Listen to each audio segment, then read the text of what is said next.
好啦，講完呢樣嘢，我就想介紹一啲咧好緊要嘅嘢啦。係啊，嚟嘅咩嚟嘅？呢啲咧就係我一啲我介紹咗呢個先啦。其實呢個公仔咧係我一定會帶住嘅。點解要帶公仔啊？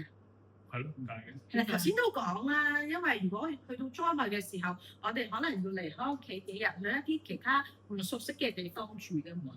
係啦，咁咧一啲慰藉心靈啦、精神寄託啦，又或者消磨時間嘅嘢咧，係好重要嘅喎。嗰幾日係啦，譬如呢隻公仔啦，我覺得見到佢，我覺得好有安全感，佢都可以陪住我瞓覺，咁所以我就覺得好，我一定會帶住佢咯。咁你哋可唔可以分享下你哋一啲嘅關於心靈上邊嘅一啲用品啊？不如 Ed 俾你講先啦。好，咁我諗係啦，我都中意睇書啦。咁我諗我會帶呢個電子書嘅閱讀器啦。因為例如我呢個我係對上一次叉電咧已經係大半個月前啦。咁我中間又有睇下啦，而家仲剩翻37%電嘅咁都好慳電。咁所以就算我去嗰個臨時嘅庇護中心，可能1個禮拜，咁我相信都唔受我嘅閱讀啦咁樣啦。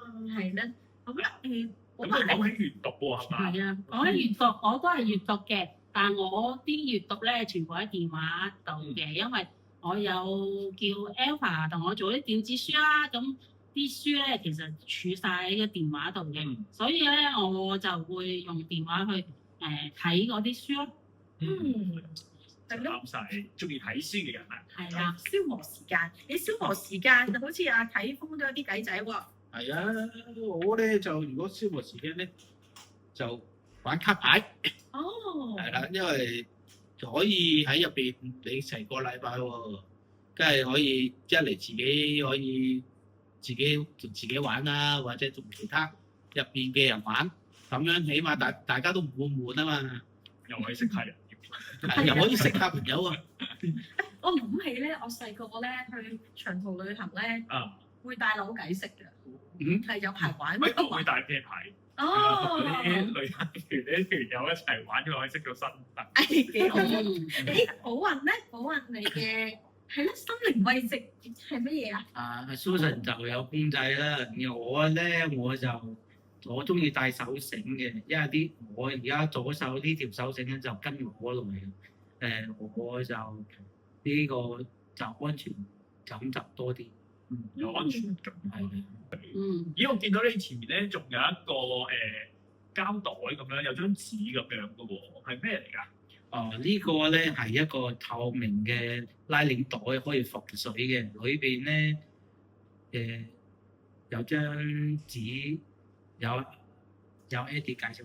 哦，好啊，介紹我睇下嘛。我介紹。我睇下咩嚟先。咁佢裏邊咧就寫咗啲可能個人嘅基本資料啊，例如你嘅名啊、出生日期啊、身份證號碼，咁甚至一啲緊急嘅聯絡人嘅聯絡方法啦。咁同埋咧，亦都會有講到咧一啲自己平常會常用嘅藥物嘅名啊、劑量啊，同埋點樣食啦咁樣。甚至有冇啲咩藥物敏感嗰啲喎？我覺得都極重要喎呢一樣嘢。呢個都係帶來安全感嘅嘢喎，係嘛？係啊，因為係因為有陣時咧，如果我哋受傷去醫院啊，因為我哋視障人士睇唔到啦，因為如果醫生見到咧，可以即時知道我哋有啲藥物敏感啊，或者係有啲個身體上裏邊有啲問題，可以即時知道。好啦，我哋都介紹晒咯喎，我想問大家一個問題。我哋執完呢個走佬袋或者叫防災包啦，擺喺邊啊？梗係擺喺隨手我哋可以一拎就可以走嘅地方啦。係咯，譬如我咁，我都會擺喺其實屋企門口附近嘅，咁就可以一拎就走啦。係啦，好啊。咁啊。災害咧就唔知幾時嚟嘅，咁咧準備咗咧就有備無患啦。咁我哋今日又介紹我哋嘅防災包就到呢度啦，係嘛？都介紹咗自己個人物品啦，好屬於自己嘅嘢。係啦，咁我哋就同大家講聲再見啦，拜拜。